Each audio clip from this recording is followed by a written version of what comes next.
I want to talk. Heavy metal fans being more loyal, smarter, and better adjusted. Why is that?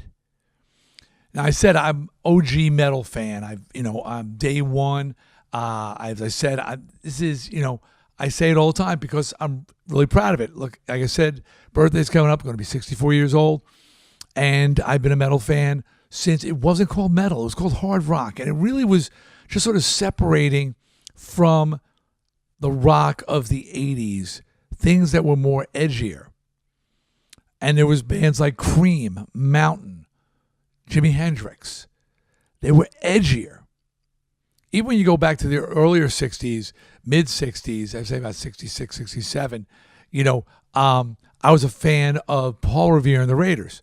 Paul Revere and the Raiders there was the Monkees and Paul Revere and the Raiders. Both were on TV. Paul Revere and the Raiders were on a TV show called Where the Action Is every day. And they were a West Coast band. And while I like the Monkees, I like Paul Revere and the Raiders better because they were harder. They were edgier. Their lyrics, like Hungry, was about sex, and Kicks was about drugs. Veiled, because they were still pop bands, but they were edgier, they were harder. And there's many times it's been said that Paul Revere and the Raiders was like sort of the precursor to hard rock, which went on to be metal. And a lot of early hard rock bands and guys who went on to be metal bands were fans of Paul Revere and the Raiders. It was just they were harder.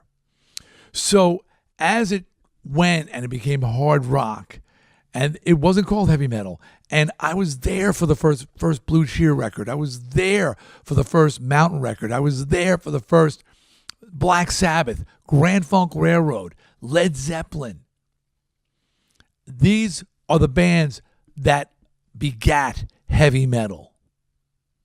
These are the bands that defined heavy metal. And they didn't think they were heavy metal. There was no word. They would have said they were hard rock. That's where, by the way, the hard rock cafes came from, the edgier music. And it pisses me off that the hard rock hotels and hard rock cafes and hard rock casinos are very general in their acceptance of anything that's on the radio, what they call rock and roll. They've forgotten that they were about rock. And I believe the first guitar, I can be correct if I'm wrong, but that whole thing with where they hang stuff, I believe it was Eric Clapton, who was in a hard rock band called Cream, who gave the owner a guitar to hang on the wall. It's still the most treasured item in all of the hard rock corporation is this Eric Clapton guitar. So, and then when people, after Eric donated, other stores donated. But it was about being hard. It was about being heavy. It was about being loud.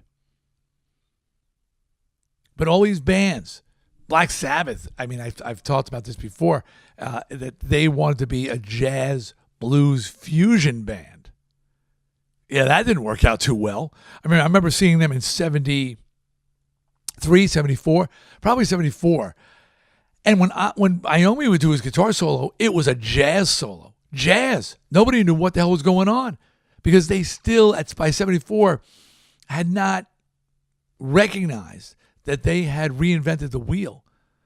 And that there was a music here that was defining its audience.